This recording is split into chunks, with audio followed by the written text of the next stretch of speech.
chers frères et sœurs, comme vous le savez, le bienheureux pape Jean-Paul II a honoré la demande du Seigneur Jésus à sœur Faustine Kowalska de faire du dimanche après Pâques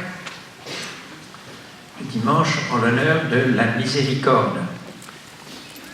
Et Jean-Paul II avait annoncé cette décision lors de la canonisation à Rome de Sainte Faustine le 30 avril 2000, annonçant que le deuxième dimanche de Pâques prendrait désormais dans toute l'Église le nom de dimanche de la miséricorde.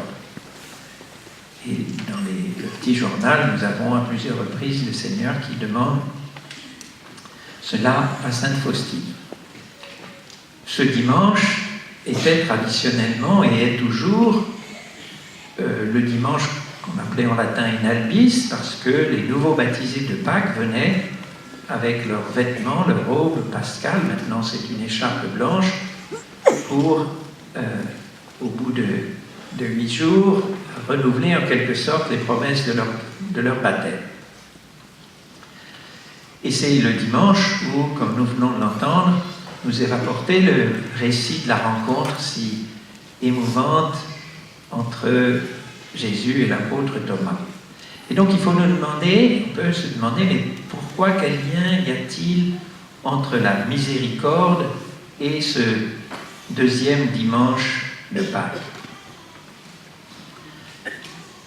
et cet évangile selon Thomas?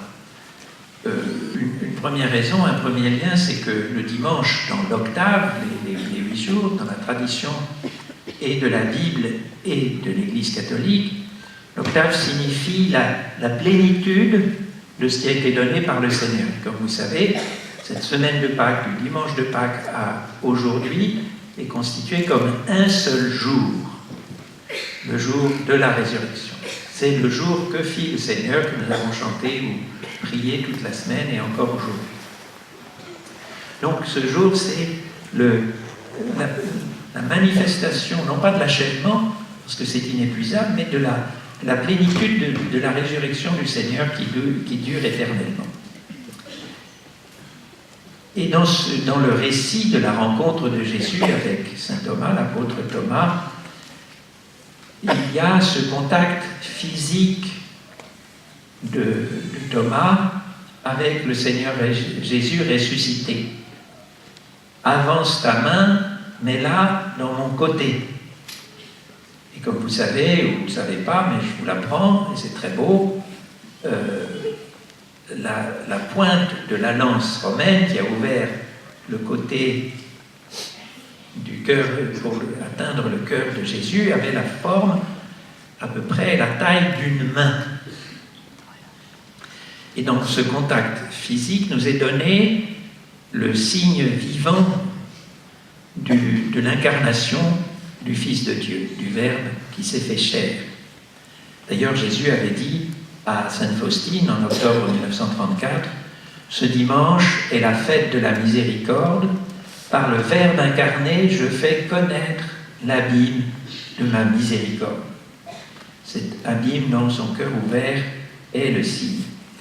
Et Jean-Paul II, dans sa grande encyclique sur la divine miséricorde, Dieu riche en miséricorde, affirme « Le Christ de Pâques est l'incarnation définitive de la miséricorde, son signe vivant. » Et ailleurs, Jean-Paul II remarque que les manifestations, la plupart des manifestations de Jésus miséricordieux à sœur Faustine ne sont pas tant sous le signe, qu'on pourrait spontanément le penser, de la croix de Jésus, du cœur ouvert, de sa passion, que, je cite le pape, que dans sa condition ultérieure de ressusciter dans la gloire, victorieux du péché et de la mort.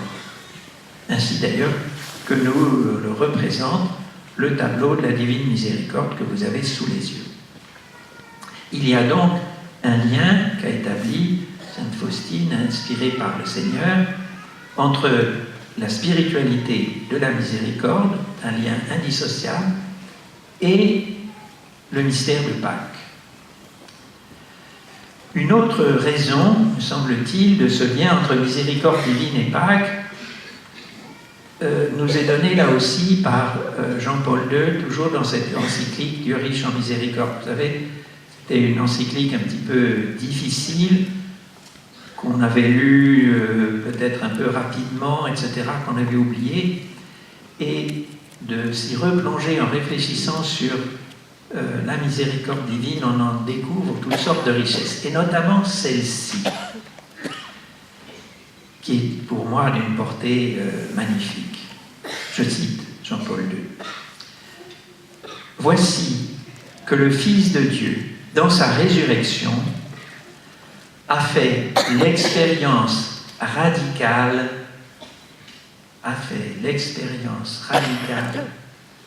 de la miséricorde, c'est-à-dire de l'amour du Père plus fort que la mort.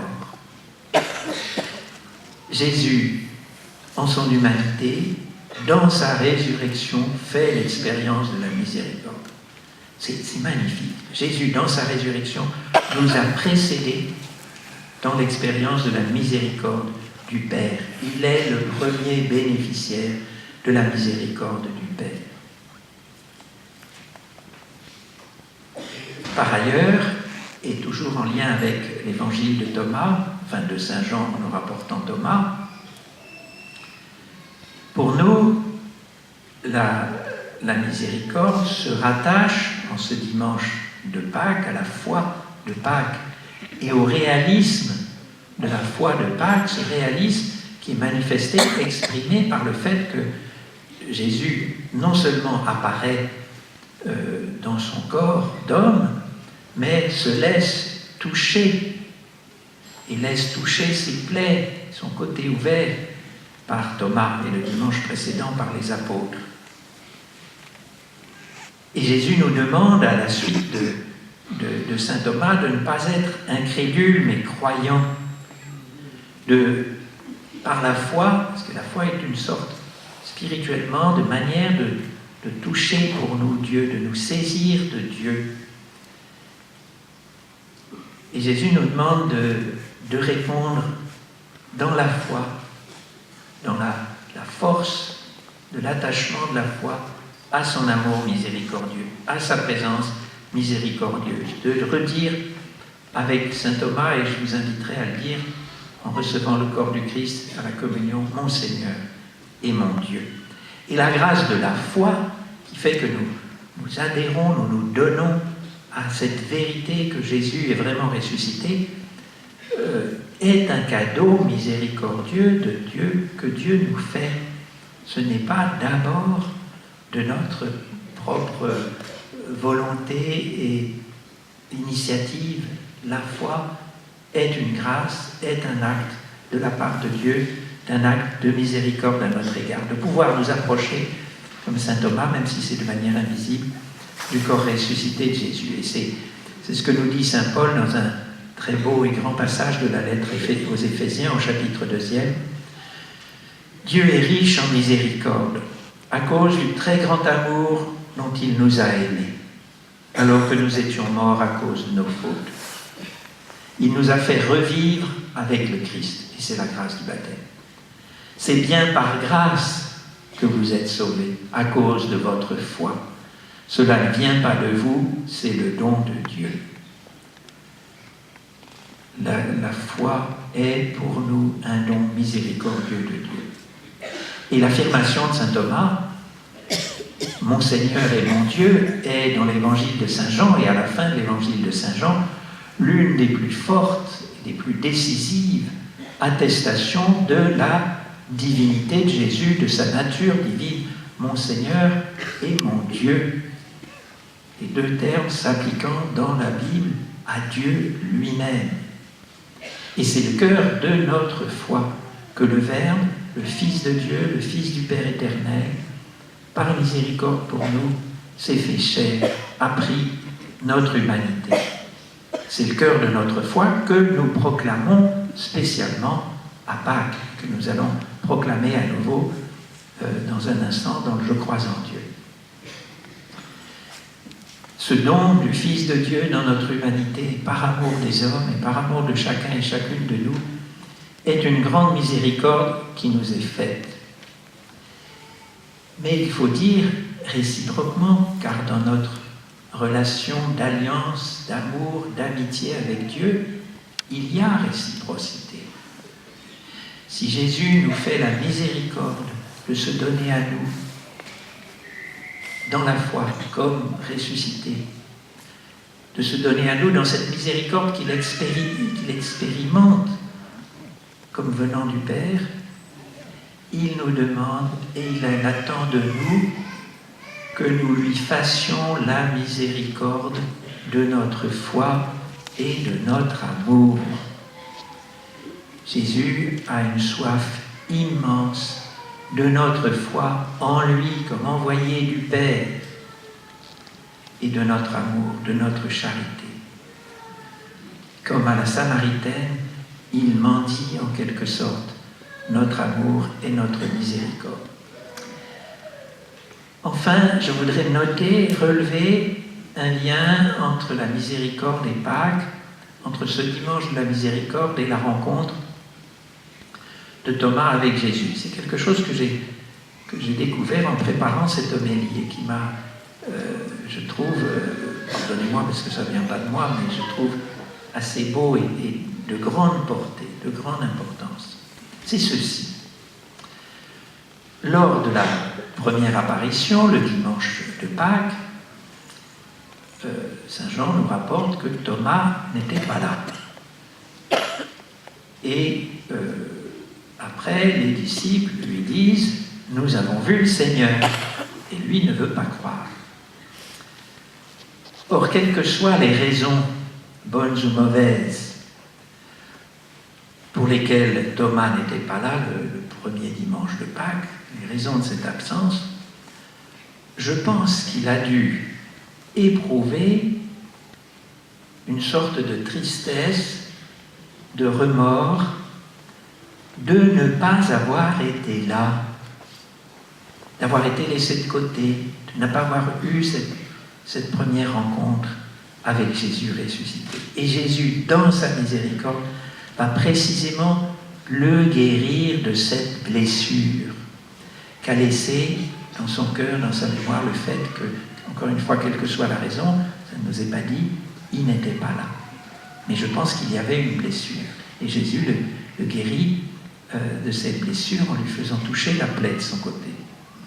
Et je pense qu'il y a dans la miséricorde divine, dans le caractère infini et toujours nouveau de la miséricorde divine, une compassion particulière pour tout ce qui, en nous, se sent rejeté, ou la dimension d'échec, de mise à l'écart, de laisser pour compte, où l'on se sent exclu, qu'on n'est pas du groupe.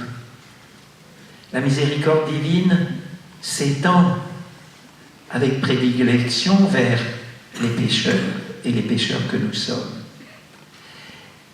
Et dans le pardon, elle restaure en nous l'amitié, le lien avec Dieu qu'a brisé ou atteint le péché. Ça, c'est le premier effet de la miséricorde, du pardon de Dieu, comme avec l'enfant prodigue.